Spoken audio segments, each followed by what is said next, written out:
18 horas. Notícias de Manaus, Amazonas, Brasil e do mundo. Agora na Mix. Agora 6 horas, 1 minuto em Manaus. Boa noite pra você na sintonia certa. Você que está aí curtindo o melhor Mix do Brasil. Vamos juntos até às 7. Eu, você e ela, Karime Leão. Boa noite pra você sintonizado em 100,7. Valeuzaço pela companhia. Mix. Lembrando pra você, hein? Participe, dê uma moral pra gente, interaja aqui no programa 18 horas, mandando uma mensagem de texto, valeu? Uma foto, um áudio comentando o programa, ok? Dando aquele seu toque especial aí sobre a nossa programação aqui no 18 horas.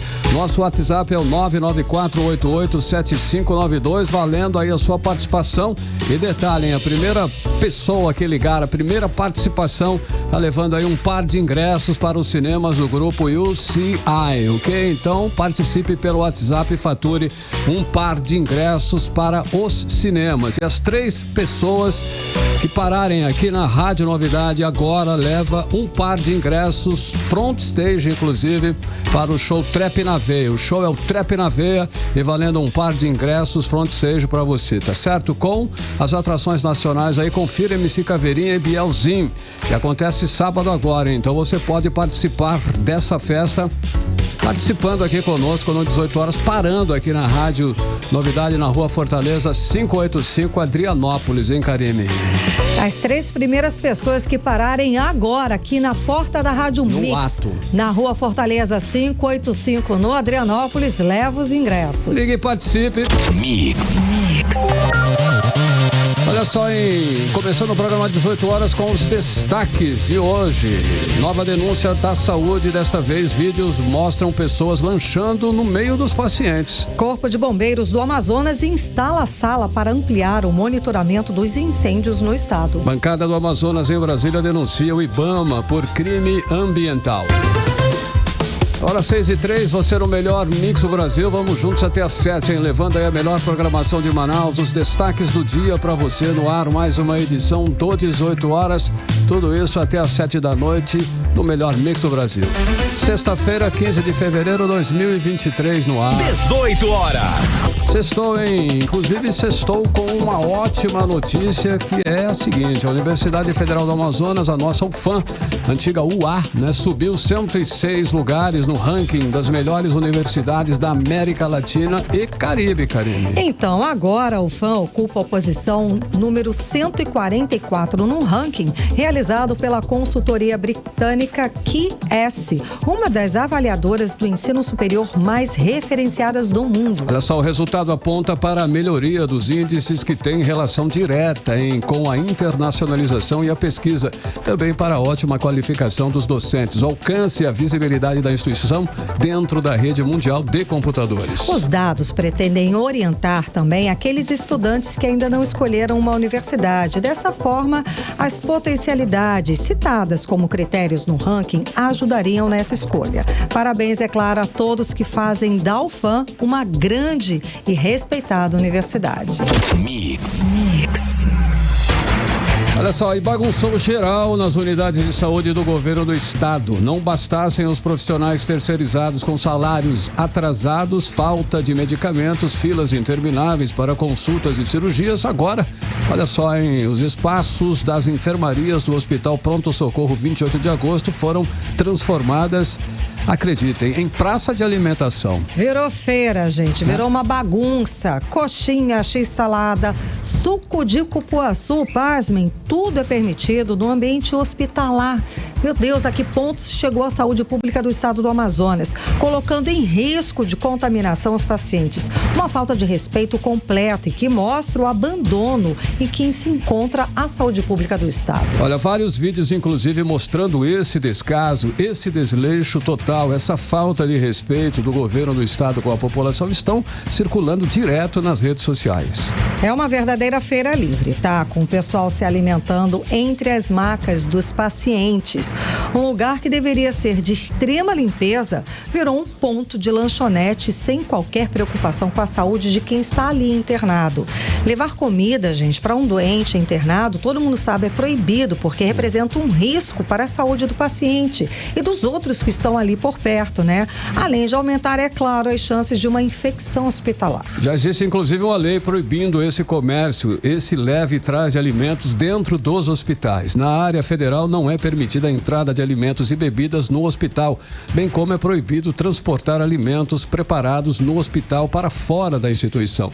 Em casos excepcionais, a entrada de alimentos poderá ser autorizada pelo nutricionista. Bom, entrar com alimentos preparados fora do hospital é contra as orientações da Agência Nacional de Vigilância Sanitária, que proíbe essa prática em hospitais, casas de saúde, pronto-socorros e ambulatórios, sendo públicos ou particulares. Além disso, também alerta que a manipulação inadequada pode contaminar os alimentos, o que pode prejudicar, gente, ainda mais a saúde de quem está lá internado. Sem dizer que levar comida assim para dentro dos hospitais traz também o quê?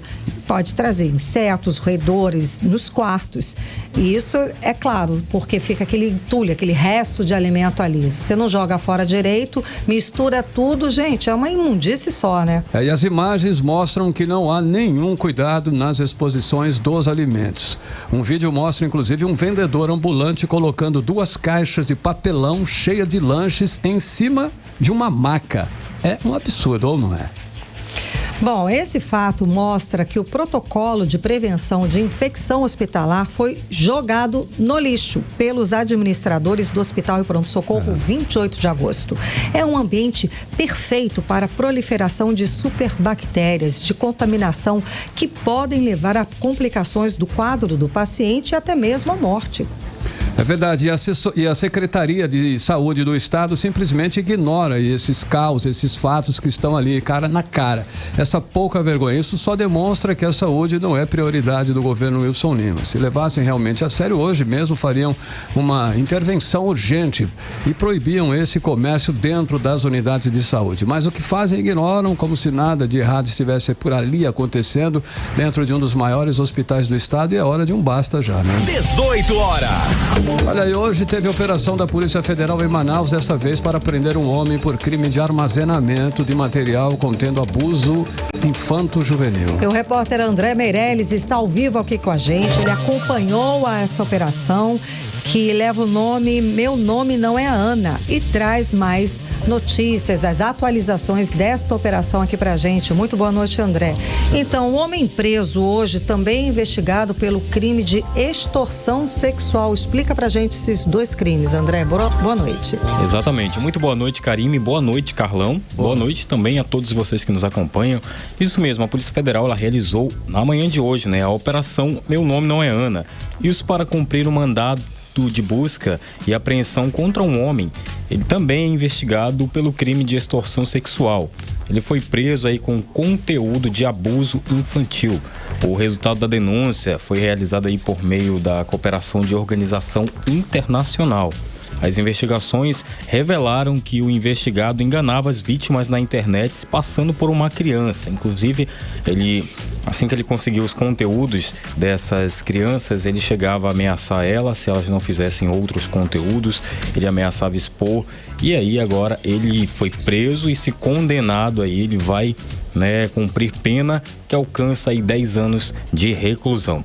E falando ainda em ocorrências policiais, a gente muda um pouco de assunto, mas ainda nas ocorrências policiais, Karime e Carlão, teve hoje a prisão de Missilene da Silva Queiroz na tarde de hoje, suspeita de planejar o roubo de mais de R$28 mil em uma loja de cosméticos e produtos de beleza em um shopping center, isso aqui na zona norte de Manaus. Esse crime aconteceu, esse planejamento dela, né, esse roubo aconteceu aí em junho deste ano. De acordo com o delegado Cícero Túlio, que é o titular do 1º Distrito Integrado de Polícia, a prisão ela foi feita dessa mulher dentro do estabelecimento aonde ela ainda era funcionária. Em depoimento no primeiro DIP, Missilene confessou o crime, disse que dos R$28 mil que foi roubado ali no local, ela ficou com 5 mil e o resto foi dividido entre os outros envolvidos no crime. Agora ela vai responder aí por associação criminosa e roubo majorado, e agora ela vai ficar à disposição da justiça. E mais essa aqui para encerrar, Karime e Carlão. O Ministério Público do Amazonas denunciou hoje Raimundo Nonato Machado e Jussana Machado, isso por tentativa de homicídio qualificado e tortura contra a babá Cláudia Lima e o advogado Igor Colares. Foi a gente relembra aqui aquela história. Situação absurda que repercutiu nacionalmente, foi matéria 2 vezes no Fantástico, todo mundo ficou incrédulo com o nível de agressividade do casal contra a babá e contra o advogado, que inclusive levou um tiro. Fale. Isso mesmo, essa briga dentro de um condomínio aqui em Manaus, né? Esse crime aí que aconteceu no dia 18 de agosto, na Zona Oeste. Na ocasião, Jussana agrediu a trabalhadora com socos, tapas e chutes. Isso foi afirmado pela polícia através da perícia que foi feita nas imagens das câmeras e também de gravações. Já o investigador, de acordo com as investigações, bateu no advogado Igor Colares e a mulher ainda atirou ali, né? Como contra ele, contra o advogado. Na foi. panturrilha ali do ricocheteou, né? Atirou, ela apontou para ele, o marido dela desviou, né? Bateu no braço dela, a gente vê, é claro, as imagens. Aí o tiro foi no chão e passou de raspão na perna. Exatamente. Então, os dois, desde esse crime, estão presos. Agora, com essa denúncia do Ministério Público, né? Deve aí, né, aumentar aí, então, a pena desses dois, né? É isso, Karime e Carlão. Obrigada pelas informações, André Meirelles. Boa noite. Beleza, boa noite, André. 6h12, você no melhor mix do Brasil. 18 horas. Olha só, a Polícia Civil do Amazonas continua a busca de parte da quadrilha que sequestrou o médico oncologista Fábio Medeiros, além de 4 suspeitos que estão foragidos. Agora a polícia pede ajuda da população, e atenção população, para localizar e prender Renata Suelen Pereira da Silva, por também ser acusada de participar do sequestro. Então nós vamos conferir agora detalhes sobre o assunto com Rodrigo Soares. A Polícia Civil divulgou as identidades de Bruno Brito de Souza, conhecido como Bruninho, Emerson Paula Coutinho Júnior, conhecido como Coutinho, Marcelo de Souza Azevedo e Renata Suelen Pereira da Silva, suspeitos do sequestro do médico oncologista Fábio Medeiros, que foi mantido 24 horas em cativeiro. O médico foi mantido como refém dos criminosos até as 10 horas da manhã da última quarta-feira e foi resgatado por policiais civis. Conforme o delegado Ricardo Cunha, a vítima foi sequestrada no momento em que estava saindo de um plantão no hospital particular no qual trabalha no Parque 10 de Novembro, Zona Centro-Sul. No dia do crime, esse médico ele foi abordado por esses indivíduos no pátio, um hospital situado no bairro do Parque 10. Ele foi abordado por 4 indivíduos que rapidamente o encapuzaram, colocaram dentro de um veículo e um outro grupo de mais 3 pessoas pegaram o veículo desse médico e seguiram para outro local. Eles partiram para a Compensa, o cativeiro fica no bairro da Compensa, e lá eles o detiveram por cerca de 13 horas. Foi quando iniciamos aí as investigações em torno desse caso. Descobrimos o cativeiro. A Polícia Civil solicita a quem tiver informações sobre o paradeiro dos procurados que entre em contato pelo número 981 18 9535 ou pelo 181 da Secretaria de Estado de Segurança Pública. A identidade do informante será mantida em sigilo. Rodrigo Soares para o 18 horas. Você está ouvindo 18 horas. Agora, às 6h15, vamos direto para Brasília falar com o nosso correspondente, o jornalista Carlos Eduardo Matos. Cadu, boa noite, Cadu. Bom te ver. Seja bem-vindo ao 18 horas. Cadu, explica essa situação que tá estranho isso. O combate ao garimpo ilegal por parte do governo federal, as ações de combate ao garimpo ilegal feito pelo governo federal está recebendo críticas da bancada do Amazonas. Eles estão acusando até o IBAMA de crime ambiental nas operações de destruição das dragas dos garimpeiros. Explica essa pra gente, Cadu. Boa noite. Boa noite, Karime. Boa noite, Carlão. Boa noite, ouvintes do programa 18 horas. Karime, a gente sabe que o atual governo vem fechando o cerco contra o garimpo ilegal, né? Contra a extração ilegal de madeira. A gente tem visto na TV, na internet, no WhatsApp, aí, vídeos das ações dos agentes do IBAMA, da Polícia Federal, explodindo as dragas, tratores, escavadeiras, aviões, helicópteros, enfim, toda a infraestrutura, né, usada pelos grupos que atuam nessas atividades ilegais. E uma parte da bancada do estado do Amazonas, Karine, aqui em Brasília, no Congresso Nacional, se uniu para defender o garimpo ilegal. Mas eu entendo que seja o garimpo ilegal aquele que atua há décadas nos rios amazônicos, né, lá no Rio Madeira, por aquelas famílias tradicionais que estão nessa atividade há muitos anos, que aí já não é garimpo ilegal, mas tem que rever essa situação porque entra numa questão social. Enfim, mas só que essas famílias, pelo menos algumas delas, né, a gente sabe que elas são financiadas pelo crime organizado, que compram as dragas, que são caríssimas, né? Compram os tratores, compram os aviões, compram os equipamentos, as máquinas, as embarcações, enfim. Então, nos últimos dias, os deputados Silas Câmara, Átila Lins, Fausto Júnior, vêm levantando a voz na tribuna da Câmara contra o governo Lula, contra o IBAMA, contra a Polícia Federal, que vem usando dessa estratégia de explodir os equipamentos apreendidos. Eu separei aqui pra gente, Karime, um trecho de um discurso dessa semana do deputado Fausto Júnior, que disse o seguinte, Karime, que o IBAMA estaria por tabela cometendo crime ambiental também, ao realizar essas explosões. Criativo, né? Vamos ouvir o que ele disse. Nós temos um fato, senhor presidente, que aconteceu na comunidade do Jacundá, no município de Humaitá, aonde ali havia um lago do Jacundá, que é o lago principal daquela comunidade, e o IBAMA foi para destruir 2 dragas de garimpo naquele lago com dinamite. Essa dinamite matou todos os peixes do lago. Vejam só, o IBAMA cometendo um crime ambiental na sua abordagem. A quem vamos recorrer? Então nós precisamos revisar a maneira como está sendo feita a abordagem do IBAMA. Quando você vê aquela cena, deputado Gustavo Gaia, do IBAMA tocando fogo numa escavadeira que está no garimpo ilegal, será que o município não precisa daquela escavadeira para uma outra atividade? Por que você não apreende aquele equipamento e procura uma outra destinação para aquele equipamento? 18 horas. A gente ouviu a fala do deputado federal do União Brasil do Amazonas, Fausto Júnior. Ele poderia perguntar isso direto pro IBAMA, né, não, Cadu? Com certeza. Eu acho que ele nem acreditou no argumento, ele riu no próprio argumento. Nem ele estava acreditando no que estava falando. Aí eu achei engraçado, porque tinha alguns deputados ali no plenário que deram um risinho, deram uma risada, assim, mas não é possível que o deputado não saiba disso, mas por que a Polícia Federal, o IBAMA, explodem os equipamentos? Porque tá mata dentro, né? Os equipamentos ali estão muito distantes, e avião, né, ilegal, helicóptero ilegal, mas estão falando das dragas, né?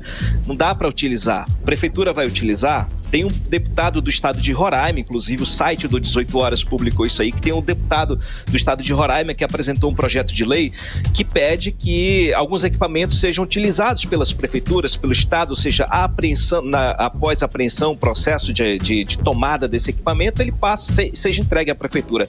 Mas tem muita agente público, tem prefeito, tem pessoas ligadas ao poder público que atuam em parceria com essas quadrilhas que são donas desses equipamentos. Então, a melhor opção para o poder público, via autorização judicial, seria fazer as explosões.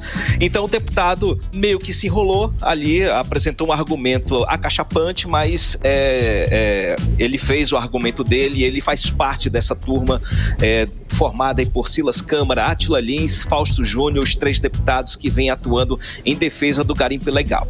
Karime, Carlão.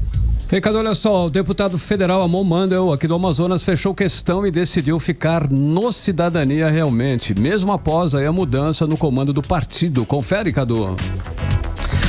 É isso aí, Carlão. A gente conversou com exclusividade com o deputado Amon Mandel, que disse pra gente, lá no Salão Verde da Câmara, que apesar de toda a confusão que está o partido dele, né, o Cidadania, que trocou recentemente, na semana passada, de presidente, né, que a gente falou sobre isso, o Roberto Freire saiu, e também tá aquela confusão no PSDB. O PSDB tem federação, tá fechado em federação com Cidadania, né, desde as eleições. Então no PSB também tá uma confusão, porque o presidente lá, o governador do Rio Grande do Sul, Eduardo Leite, foi afastado por ordem da Justiça. Apesar de todo esse mingau aí, o deputado Amon Mandel, ele disse que o Cidadania ainda é o melhor lugar para ele ficar. Então vamos ouvir o que ele disse pra gente. Olha, eu não penso em sair do Cidadania. O Cidadania hoje me oferece a segurança necessária para qualquer tipo de direcionamento político do nosso mandato e da atuação política como um todo. Porém, é verdade sim que outros partidos vêm conversando e vêm cortejando o nosso mandato a fim de que eu me filie em outros. E um desses partidos é sim o Podemos. Hoje nós tivemos uma mudança ali recente na direção nacional do Partido Cidadania e também do Partido PSDB, dentro da Federação PSDB Cidadania, mas as duas mudanças não afetam hoje a segurança que o partido e a federação oferecem à nossa atuação política. Nada mudou na prática nesse quesito, pelo menos por enquanto. 18 horas. Aí a explicação do deputado federal do Cidadania do Amazonas, Amon Mandel. Cadu. Karime, a gente sabe que há um contexto político local em jogo, né? Exato. Apesar desse contexto político nacional, envolvendo Cidadania, PSDB, que eu acabei de falar, tem esse contexto político local, né? Que envolve propaganda partidária, propaganda eleitoral, tempo de TV e do rádio. Tem toda uma questão de estratégia eleitoral que é muito importante para que Amon Mandel possa disputar com certa igualdade, né? Com o prefeito Davi Almeida. A gente sabe que os dois aí estão numa disputa ferrenha, liderando aí as pesquisas eleitorais já para o ano que vem, para a disputa eleitoral. Amon Mandel tem muitas chances, mas tudo indica que ele se mantém tranquilo, que o Cidadania ainda é um lugar bom para ele. E eu perguntei dele, apesar dessa questão eleitoral local, o senhor acha que o Cidadania segue forte aí, pode no futuro atrapalhar essa questão de tempo de TV para você? Ele não, por enquanto não, eu fico no partido até a gente achar que pode atrapalhar lá na frente. Eu creio que ele possa tomar outra decisão, mas lá pro ano que vem. Karime, Carlão. Muitas alianças, né, Cadu, para serem feitas até sim, o ano Karime. que vem. Exato, tem alguns. Quando ele falou que alguns partidos cortejaram ele, no caso é o Podemos, né? Eu fiquei sabendo dessa informação que a presidente nacional do Podemos, ela chamou ele para conversar. E o pessoal do Partido Progressistas também, republicanos também. Ou seja, a Amon Mandel vem fazendo um trabalho que está chamando a atenção dos partidos nacionais aí. Sim, tá sendo disputado, né, Cadu? Não é momento de mudança agora, ele tem que dar um tempo realmente, né? Ele tem que avaliar a melhor proposta e com quem ele vai fazer aliança para o ano que vem melhor, né, Cadu? Obrigada pelas informações. Exatamente, até porque ele está caminhando para um lado da direita, né? Sim. Ele tem feito discursos, ele tem criticado o governo, ele vem se posicionando um pouco mais do centro para a direita, então por isso que o PP, republicanos, Podemos, tem procurado ele bastante. Agora sim, Karime, Carlão, desculpem. Imagina, obrigada pelas informações, Cadu. Boa noite, bom trabalho, bom fim de semana. Boa noite, Cadu, até segunda. Sextou, galera, um abraço. Tchau. 6h24, você no melhor mês do Brasil. 18 horas. Olha, o Corpo de Bombeiros se instalou hoje a sala de situação para ampliar o monitoramento dos incêndios no estado com equipamento do painel do fogo no Centro Gestor e Operacional do Sistema de Proteção da Amazônia. Essa sala vai ser fundamental para o planejamento e realização do trabalho operacional das equipes que atuam no combate ao incêndio aqui em Manaus e também no interior. Vamos conferir mais detalhes a respeito dessa sala, de todo esse equipamento e tal, agora na reportagem de André Meirelles. Com o uso da tecnologia de painel do fogo do Centro Gestor e Operacional do Sistema de Proteção da Amazônia, o Corpo de Bombeiros Militar do Amazonas implantou nesta sexta-feira a sala de situação para ampliar o monitoramento dos incêndios no estado. A A implantação será fundamental para planejamento e realização do trabalho operacional das equipes que atuam no combate aos incêndios na capital e no interior, como explica o comandante-geral dos bombeiros, Coronel Orleilson Muniz. Aqui nós temos 2 plataformas de monitoramento via satélite, mostrada através desses painéis, que mostram em tempo real os focos de calor que são mapeados pelo satélite. A partir do momento que identificamos o foco de calor, nós mandamos as equipes de campo lá, seja no entorno de Manaus, ou seja, em Humaitá, por exemplo. A equipe se desloca até o local, verifica se de fato trata-se de um incêndio e a partir daí toma as providências para controlar aquele incêndio. De acordo com o levantamento da corporação, entre os dias 12 de julho e 14 de setembro, foram atendidas 1.143 ocorrências de incêndios no estado. Na região conhecida como Arco do Fogo, no sul do estado, equipes do estado e da Força Nacional trabalham para combater queimadas e desmatamento ilegal. André Meireles para o 18 Horas. Você está ouvindo 18 Horas. Olha, inclusive Manaus hoje amanheceu mais uma vez, né? Coberta de fumaça por conta das queimadas, principalmente na região metropolitana. Para se ter uma ideia, Manaus registrou em apenas nos 12 primeiros dias de setembro, 70% dos registros de queimadas de todo o mês de agosto, Karine. Pois é, o que acontece? Toda essa queimada, somada à seca dos rios, obrigou o governo do estado a decretar situação de emergência ambiental nos municípios do sul do estado e daqui da região metropolitana de Manaus. O que acontece? Esse ar poluído faz mal à saúde, gente. É preciso tomar cuidado, principalmente com os idosos e as crianças. Agora 6h27. Daqui a pouquinho você confere no 18 Horas. Amazonas registra no mês de julho o maior recuo na produção industrial. Esse é o nosso assunto em destaque em instantes. 18 Horas. E agora conferindo previsão do tempo para o final de semana, sábado e domingo. Hoje é sexta, previsão do tempo, Karine Leão. Previsão do tempo. Segundo informações do Clima Tempo, para este sábado, a previsão é de sol com algumas nuvens. Chove rápido durante o dia e a noite. A mínima prevista é de 24 graus, a máxima pode chegar a 35 graus. A umidade relativa do ar fica entre 35% e 64%. E no domingo também a previsão é de sol e aumento de nuvens de manhã, com pancadas de chuva à tarde e à noite. A mínima prevista é de 24 graus e a máxima pode chegar a 36 graus. Rio Negro registrou a maior baixa em apenas 24 horas. O nível baixou 32 centímetros de ontem para hoje. Deixa a marca no Porto de Manaus em 20 metros e 31 centímetros acima do nível do mar. Foram quase 9 meses de negociações para o governo do Amazonas anunciar o pagamento da Database 2023 para os profissionais de saúde do estado. A repórter Nathalie Moraes conversou com a presidente do Sindicato dos Trabalhadores Públicos da área da saúde do Amazonas, Cleidinir Socorro, Karine. Bom, e segundo a presidente, esse pagamento não atinge as expectativas dos trabalhadores da categoria. Vamos acompanhar mais sobre esse impasse agora na reportagem de Nathalie Moraes.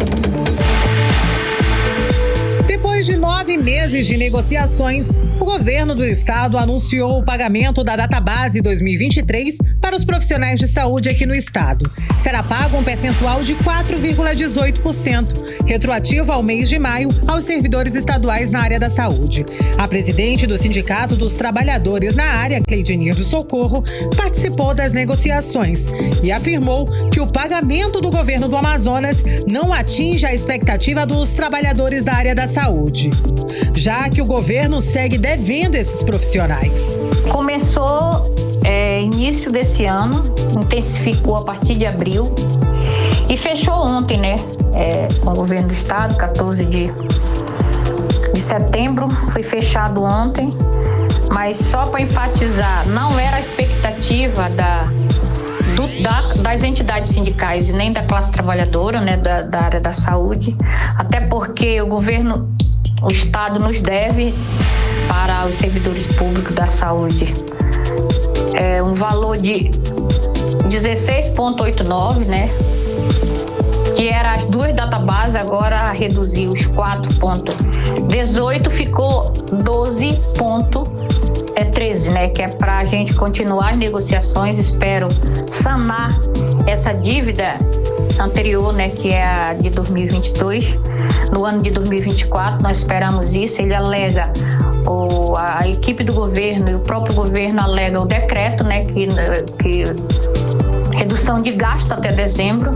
E nós trouxemos um percentual de 4,18, mas vamos continuar as nossas negociações para que em 2024 nós possamos sanar o que o governo deve à classe trabalhadora na área da saúde. A proposta segue agora para a aprovação na Assembleia Legislativa do Amazonas. Nessa quinta-feira, o governador Wilson Lima se reuniu com representantes sindicais. Segundo o governo, no encontro ficou definido que, além da database de 2023, será dado prosseguimento ao processo de progressão nas carreiras. Segundo o Cleitiniro Socorro, presidente do Sindicato dos Profissionais de Saúde, essa progressão e promoção no plano de cargo e carreira e salários dos profissionais estão atrasadas desde o ano de 2012. Nós trouxemos também uma promoção e progressão e vamos continuar cobrando as demais promoções e progressões que ficaram a serem pagas também desde 2012, que não era pago, nunca foi pago, aliás, as nossas promoções e progressões, não foi feitas avaliações periódicas de desempenho. Agora vai começar as avaliações periódicas de desempenho e nós vamos poder destravar o pagamento das promoções e progressões devida desde 2012 para os nossos colegas servidores públicos na área da saúde. Participaram das negociações a Secretaria Estadual de Saúde, representantes do líder do governo na Assembleia Legislativa e entidades sindicais, além de representantes da categoria, junto à Casa Civil e à Secretaria Estadual de Administração. Nathalie Moraes para o 18 horas. Você está ouvindo 18 horas. Agora em Manaus, 6 horas e 32 minutos. Carlão.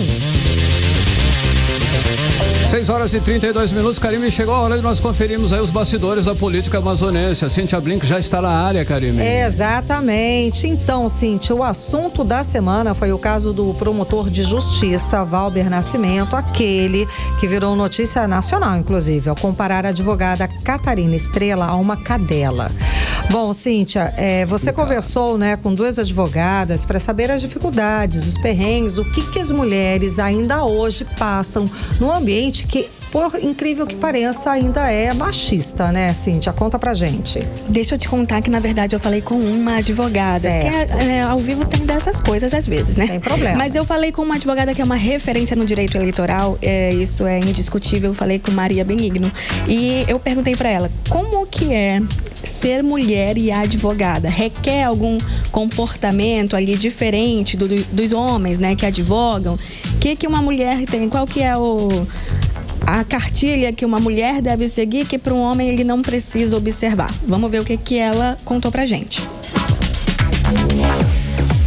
Ainda é difícil ser mulher advogada.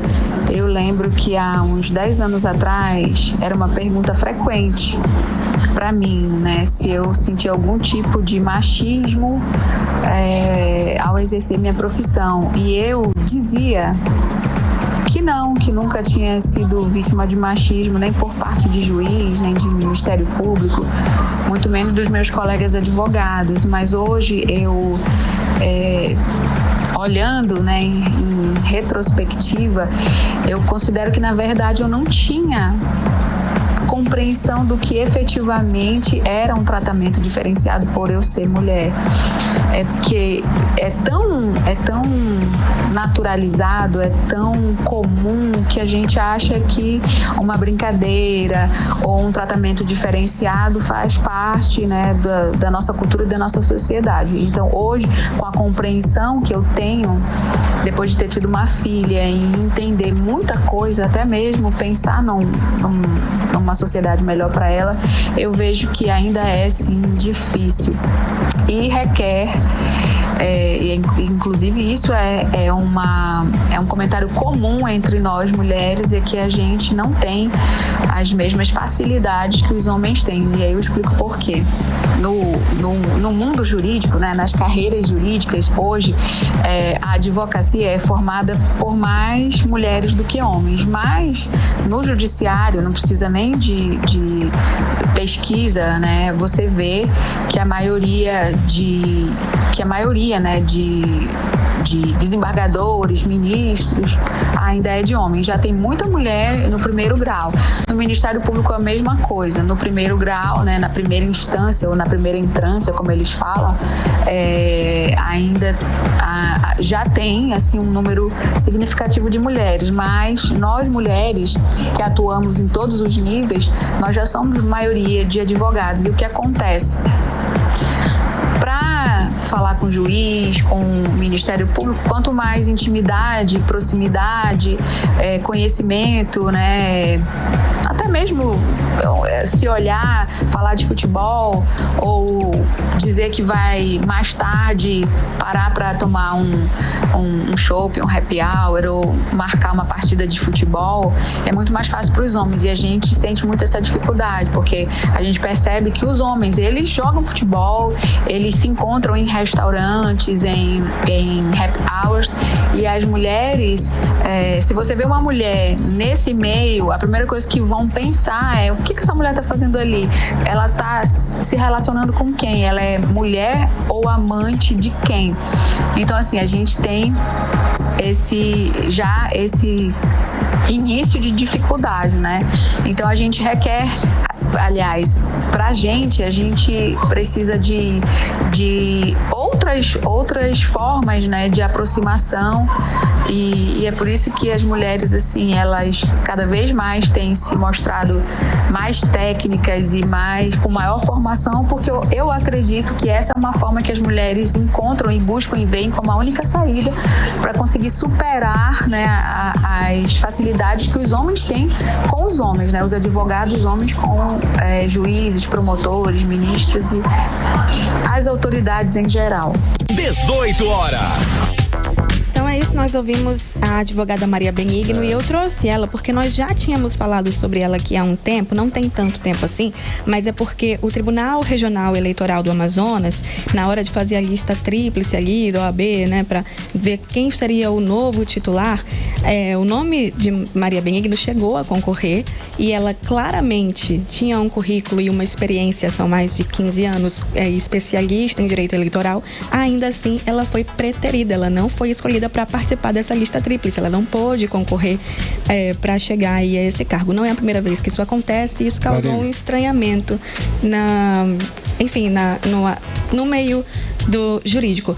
E a gente precisa, então, observar que esse episódio que aconteceu essa semana dá pra gente a oportunidade de pensar que a vida da mulher também não é fácil nessa outra área, então, que é a área jurídica, né? A gente, nos nossos meios ali, a gente também tem que lutar para ter o nosso espaço de uma forma digna. E aí, para as mulheres advogadas, que é uma discussão ainda maior, para um promotor se sentir à vontade de falar daquele jeito, é porque há um pano de fundo de: olha só, você tem segurança para fazer isso, pode ir lá e fazer. Então é por isso que a gente tem que reagir sempre que algo assim acontecer. E fora a não atitude do juiz. Exatamente. É famoso estrutural, né? Também tem esse problema aí nessa área aí, né? É isso. Tanto que a Maria Benigno fala: olha, há um tempo, se me perguntassem isso, eu diria não, nunca teve nenhum problema. Mas aí agora... A gente gosta de se enganar, mas sempre tem problema, né, Cíntia? É isso. Obrigada pelas informações. Bom fim de semana. Valeu, obrigada. Cíntia. Agora 6h39, você no melhor mix do Brasil. 18 horas. Olha só, o Amazonas teve o maior recuo na produção industrial em julho, aponta a pesquisa do IBGE. O recuo foi tão forte que colocou o Amazonas no pior desempenho do mês nessa comparação. Das atividades industriais aqui na Zona Franca de Manaus, 7 tiveram quedas expressivas em julho, lideradas pelo setor de equipamentos de informática e bebidas. E vamos acompanhar mais detalhes agora na reportagem de Odinei Araújo. Enquanto Enquanto o polo de 2 rodas do Amazonas tem motivos de sobra para comemorar, os demais setores da produção industrial do estado não estão com essa bola toda. Ao contrário, o Amazonas teve 2 meses negativos na produção industrial em julho e em junho. Em julho desse ano, a produção industrial caiu 0,6% se comparada com junho, que também foi um mês de recuo na produção do polo industrial do Amazonas. De acordo com dados divulgados pelo Instituto Brasileiro de Geografia e Estatística aqui no estado, na série com ajuste sazonal, as taxas foram negativas em 14 dos 15 locais pesquisados. É o que diz o disseminador de informações do IBGE no Amazonas, Adjalma Nogueira. No segundo mês seguido, o indicador que compara a produção em relação ao mês anterior foi negativo em julho. O recuo foi tão forte que colocou o Amazonas com o pior desempenho do mês nessa comparação. Na comparação com o mesmo mês do ano passado, julho apresentou uma redução de produção ainda mais forte, que afetou inclusive os acumulados do ano e dos últimos 12 meses.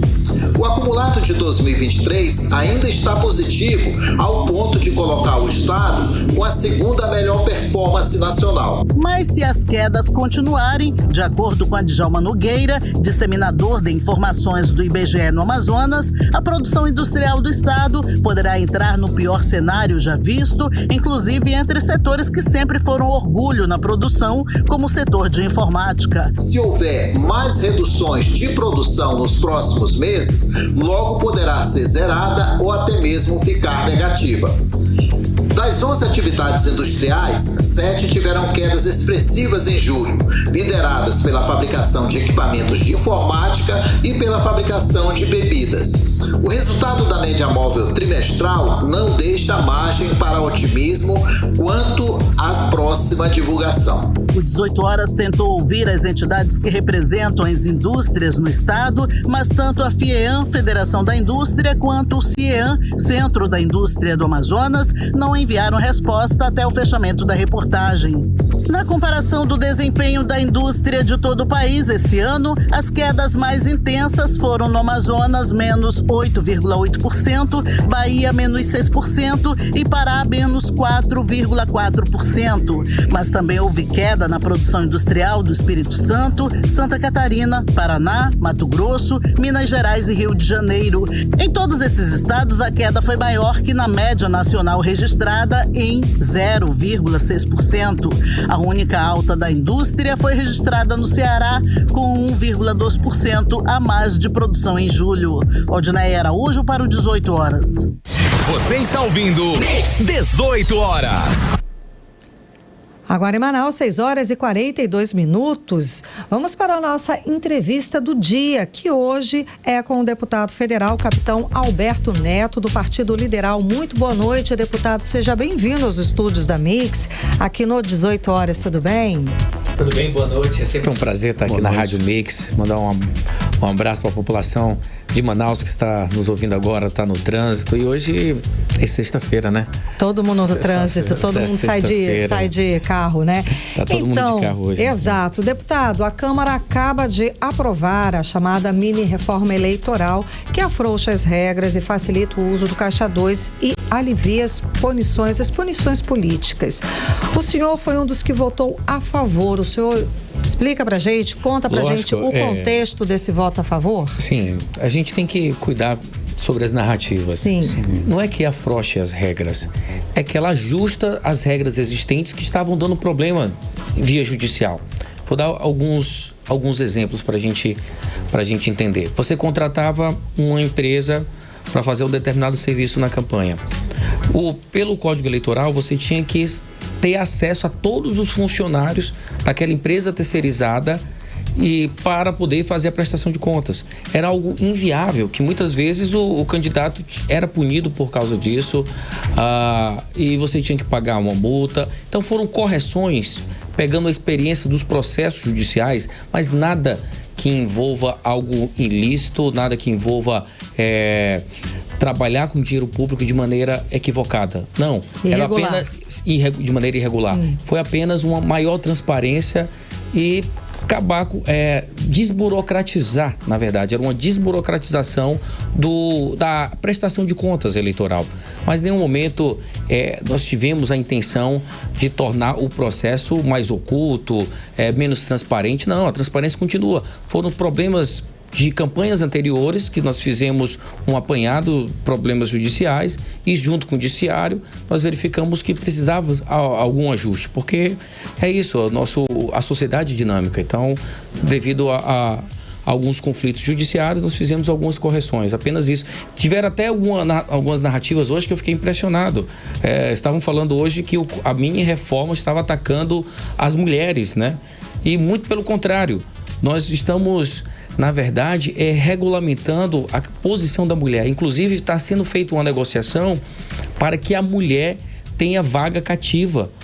Por exemplo, hoje nós temos um incentivo de recurso, que 30% do recurso, no mínimo, pode ser mais, mas que no mínimo 30% do recurso eleitoral, que é o fundo eleitoral, é para ser utilizado exclusivamente para as mulheres. Isso para incentivar a entrada, a participação das mulheres na política. E hoje nós conseguimos esse avanço por meio desse recurso, que 18%, ainda é muito baixo ainda, mas 18% do parlamento é formado por mulheres na Câmara Federal. Né? E a tendência é que esse número, por meio do recurso, acho que a entrada, o empoderamento da mulher nos dias atuais é super importante. É um número pequeno ainda, né? Ainda é muito pequeno, mas se a gente comparar com as legislações anteriores, ele vem, praticamente não existia, e vem crescendo. E vem crescendo. Mas lógico, nós queremos, não apenas por ser mulher, mas uma mulher competente, preparada, que está com um espírito de servir a população. Né? Não é, o requisito não pode ser apenas ser mulher, não. Tem que ser mulher competente, honesta, preparada, com espírito para servir, participante da política. É isso que nós queremos, fomentar cada vez mais a participação das mulheres. Então nós estamos em negociação para ter cadeira cativa. Então, por exemplo, aqui no Amazonas, se Deus quiser, em 2026 serão 10 vagas para deputado federal. Então, no mínimo, uma vaga tem que ser exclusiva para as mulheres, atingindo pelo menos, se ela atingir os 10% do quociente eleitoral, que é a regra que nós passamos agora na mini reforma, ela terá uma vaga, então vai facilitar mais ainda a entrada da mulher na política, que tenho certeza, onde a mulher está, ela faz a diferença, porque homens e mulheres são diferentes. Então é esse conjunto dessa diferença que faz a democracia. Faz o todo. Representa a sociedade, né? Afinal de contas, é o maior número de eleitores são mulheres, né? E outro ponto da mini reforma foi que estratégias para reduzir o número de partidos. Porque não faz sentido, se você olhar as grandes democracias, olha os Estados Unidos, são apenas 2 partidos. Lá nos Estados Unidos, os republicanos e os democratas. No México são mais 5. E outros países, até parecido com o Brasil, são poucos partidos. Porque a eleição é muito cara. E não tem tantas ideologias assim diferentes para a gente ter. Para fazer oposição. Para ter 15, 20 partidos. Não faz mais sentido isso. Então nós botamos uma estratégia que é o 100-10. Você precisa atingir 100% do quociente para disputar a vaga. O partido tem que ter 100%, ele tem que atingir o quociente para ter direito a disputar uma vaga. Quer dizer, se ele atingir o quociente, ele já tem direito a uma vaga. E tem que ter os candidatos têm que ter no mínimo 10% do quociente para também ter direito a acesso. Isso aí também vai reduzir o número de partidos, que também acredito que vai ser muito bom para a nossa democracia. Agora, deputado, o senhor está lá em Brasília, o senhor é deputado federal e está acompanhando de perto essa situação. Como o senhor está analisando as primeiras condenações do STF contra as pessoas que participaram aí, né, dos atos de 8 de janeiro? 17 anos, por exemplo, de prisão. Na sua opinião, o que o senhor acha dessa situação? É muito? É pouco? É totalmente desproporcional. Sim. Quando você vê algumas condenações por tráfico de drogas, assalto à mão armada, estupro, quando você vê essas condenações, que o criminoso consegue sair muitas vezes pela porta da frente na audiência de custódia. Sim. E aí você vê uma depredação, que aqui eu deixo o meu repúdio ao que aconteceu, os atos do 8 de janeiro, que foi totalmente inconsequente, bárbaro, né? Mas longe de ser um ato de golpe. Porque quando você dá golpe em outros países, Primeiro, o que acontece na prática, na realidade? Ou é um grupo armado, você vê lá no Afeganistão, são milícias armadas, fortemente armadas, que toma o estado de assalto. Ou as Forças Armadas participam desse golpe e as Forças Armadas, pelo seu poderio bélico, vai lá e também toma o poder. Chegou nem perto disso. Mas você chega, tem lá idosos, crianças, pessoa dona de casa. Como essas pessoas poderiam atentar contra a democracia? Essas pessoas reunidas poderiam atentar e tomar o STF, o Executivo, tendo um exército brasileiro. Agora, o que eu fico, assim, extasiado e revoltado muitas vezes, e eu acompanhei de perto e falei isso na cara do ministro da Justiça, a inércia do governo nesse dia. No dia 7 de janeiro, saiu uma publicação do Ministério da Justiça autorizando o uso da Força Nacional. Porque eles já tinham informação. A BIM tinha informação, o GSI tinha informação. Estava na cara que ia acontecer um problema.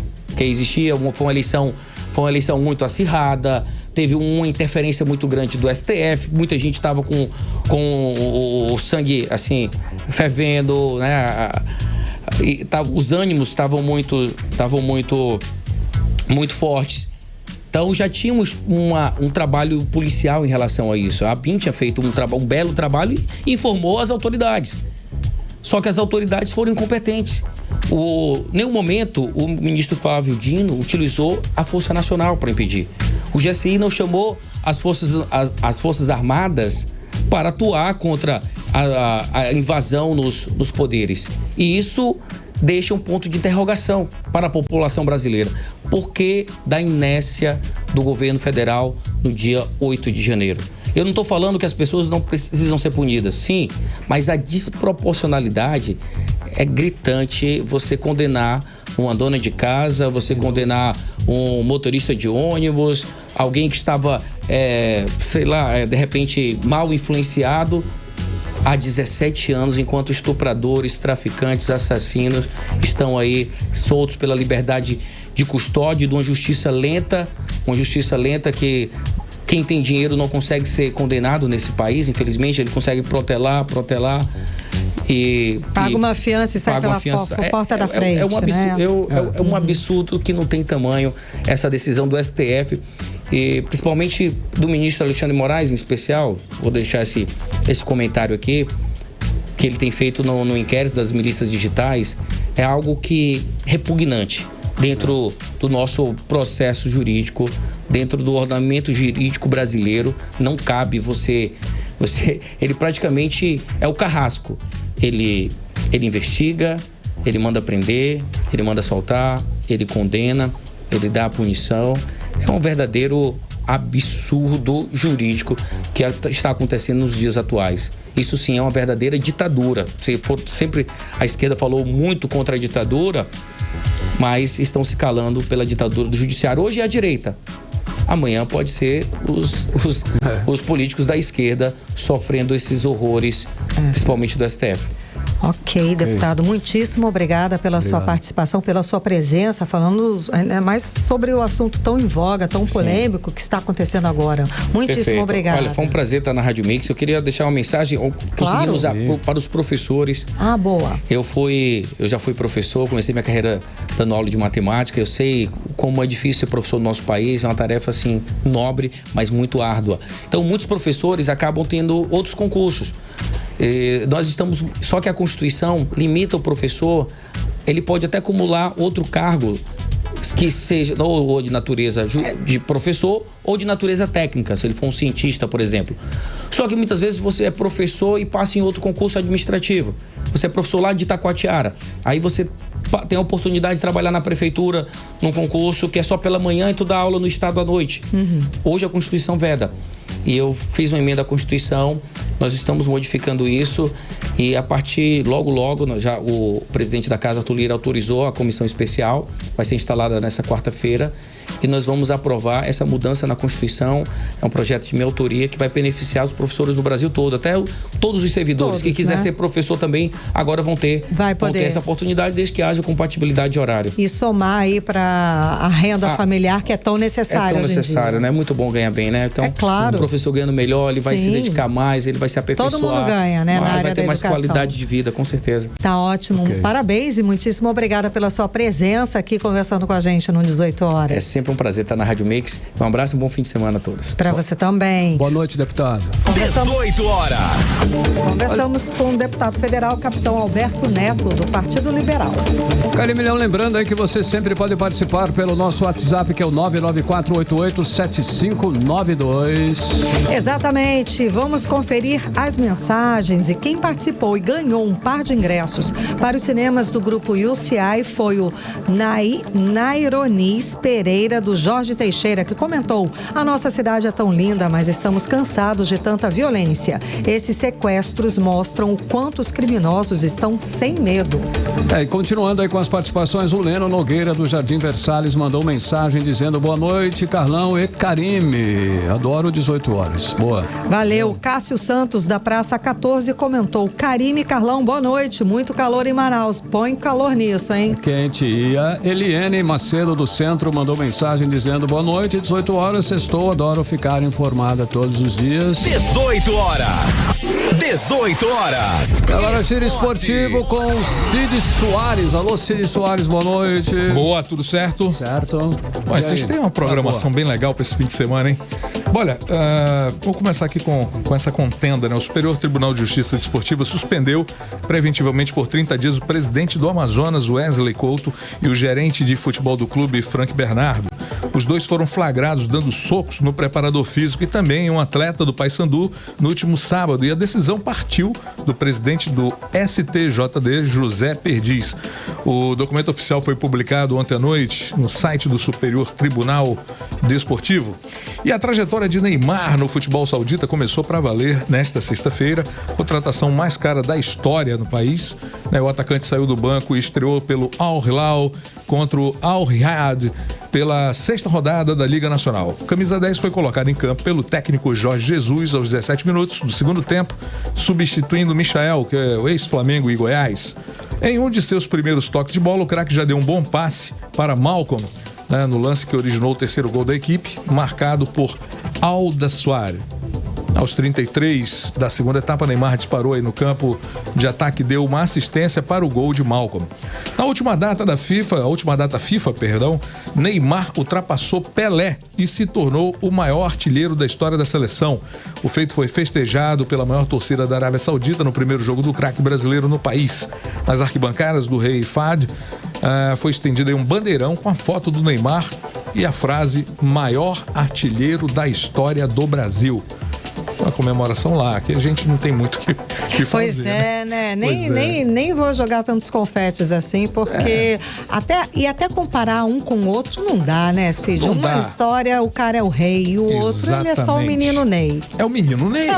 Não cresceu, né? Mas vamos lá. Vamos jogar os confetes que ele merece também. Bom, Campeonato Brasileiro, Cuiabá e América Mineiro, né, se enfrentam agora às 7 da noite e Palmeiras e Goiás 8h30. 2 jogaços, hein? Amanhã tem Vasco e Fluminense às 3 da tarde, lá no Nilton Santos, no Rio de Janeiro, já que o Maracanã, né?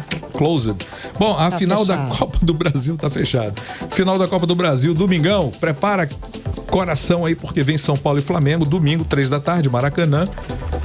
E os clubes se enfrentam apenas 4 vezes, se enfrentaram, né, na história da Copa do Brasil. 2 pelas quartas de final em 2020 e 2 pelas semifinais em 2022.